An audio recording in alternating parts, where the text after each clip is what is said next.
Hey, what's up, Steve? Hi, Okay, Vanessa. How are you? good. Steve is in Italy right now. He's studying abroad for the spring semester, and I think it'd be awesome for him to talk about his life experience there right now. So we're gonna do some questions, and that's cool with you, right?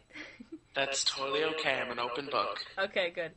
So let's start out with saying, what do you think about how kids think that they can't go to a country just because they don't know the language very well? I think that's a very closed-minded way to look at it because I know just from my experience in Italy, I personally don't have too much of a problem. I speak Italian at home, so I didn't have too much of an issue. But a lot of the people that I came with have never even taken any Italian, know very little. And the locals are so eager to help, and when whatever country that you're in, you have to take a semester's worth of that language as you're here. And the little that you know, you use at the everyday life while you're here. And the locals are so happy. They help you. They correct you. They encourage you to try more.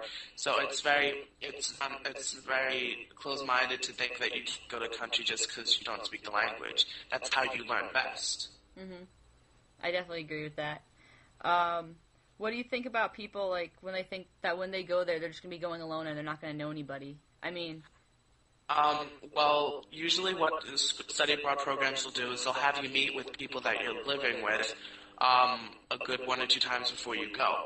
So I met a lot of people that I'm living with right now two, three times before I even came here. And you have to understand everyone's kind of in the same boat. People who study abroad tend to have a certain personality, and so when you're all here together in classes and stuff, everyone's making friends. Like especially the first week, everyone's like looking for people to hang out with. Like everyone's in the same boat. It's not just you, so it's very easy to meet people to hang out with. It's very difficult to come here and literally be alone the whole time. exactly. And where are you living right now? Do you live in a dorm? Do you live in an apartment? I live in an apartment 10 minutes away from campus. I take a bus there. It's very easy. I live in Monteverde Nuovo, which is in Roma. It's a very nice area, too. I don't really have to work. There's some questionable areas of Rome, but I'm not in one of them. Right. And what do you think? A lot of students think that when they go abroad, they won't have housing available to them in Montclair when they return. But you have housing available to you, don't you, when you come back, technically? I do have housing available. What happens is when they notify every other student about housing, I still get the same emails. I still have my Montclair email address. I get the email saying, if you would like to sign up for housing, please write the check and send it out. And I have the option of just the exact same time frame that you have to have housing and have it guaranteed. It's the exact same process. Exactly. And people think they can't afford to study abroad, more like with the money issues. So what is your opinion on that? I think it's the same with school, to be honest. A study abroad isn't terribly more expensive than the normal semester. It's just the plane ticket that might get you. Study abroads have so many financial aids. There's so many scholarships available. There's a lot of scholarships for study abroad because different language clubs and cultural clubs, everyone wants people to study abroad, so when they hear that you're interested, there's tons of scholarships you could apply for, financial aid, bank loans usually very easily give students out to study abroad, so it's very possible. Financial issues should not be something that stops someone from studying abroad. Right. I definitely agree with that. And what do you think about how people view safety studying abroad? More just really when people think they're being thrown into a country and they don't really have a lot of knowledge about where to go, how to take bus rides, transportation, etc. like that, or even safety going to places. What do you think about that? Obviously, I could see how that could be a concern, but I had the same concern before I came here. However, before you come, usually most schools have a mandatory safety meeting just to basically tell you to be a little more cautious. It's really not much more dangerous than where we live. It's just we live in the United States, so we take it so much more for granted. You just have to open your eyes a little bit more. But I don't think it's unsafe at all. You get here and they tell you where to go. They tell you how to get there on certain buses. They have so many groups that will take you around places the first few days. there's a group that they would meet near the school, for the first week, and they'll be right. We're going to show you how basically to get into the center, how to get into an area where there's nice bars or restaurants, things like that. Like, there is always someone that's there to help you. Yeah. And I don't think I've ever felt unsafe. My university is very secure. I have to swipe in a card to get through the big iron gates. My apartment is very safe. I've never had any even scare of anyone breaking in. They just teach you to be cautious about certain things, rightfully so, but it's no different than in America. Right. It's very good to know.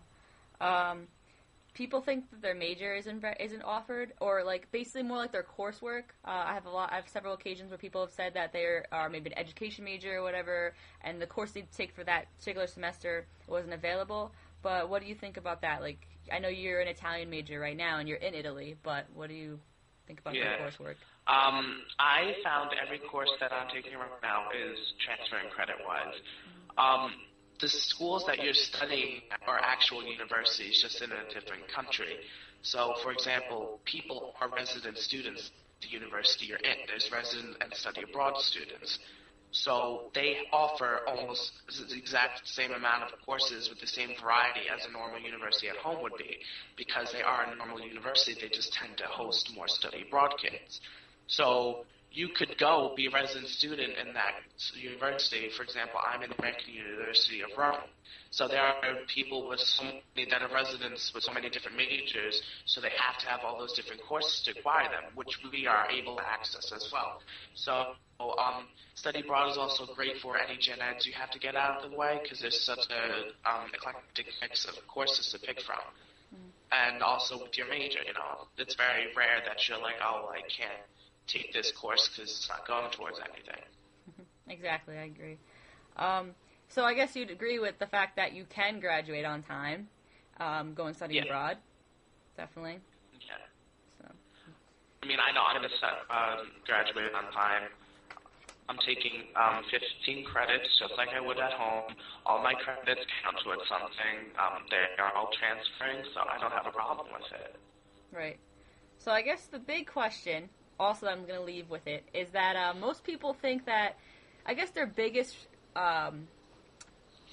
regret they might have in the back of their mind is that if they go abroad, they might think they're going to miss out on a lot of, like, experience with their friends in Montclair and all this stuff. And, like, how do you think, like, what do you think about that? I mean, obviously you made the choice to go study abroad. So looking back, do you think you made the right decision doing that, obviously, or? I definitely did. I'm in America for God knows how much time out of the year. I've been to Italy a couple times before, but I've never stayed for this long, and it's like every situation, in life in general has pros and cons. Yes, the cons are I do miss my friends a lot. I miss hanging out with them. I miss just chilling with them. I do. But there's so many more pros. I'm experiencing the culture to the fullest that I can. I'm going out to dinner and being in a restaurant, 10 minutes later being in front of the Trevi Fountain.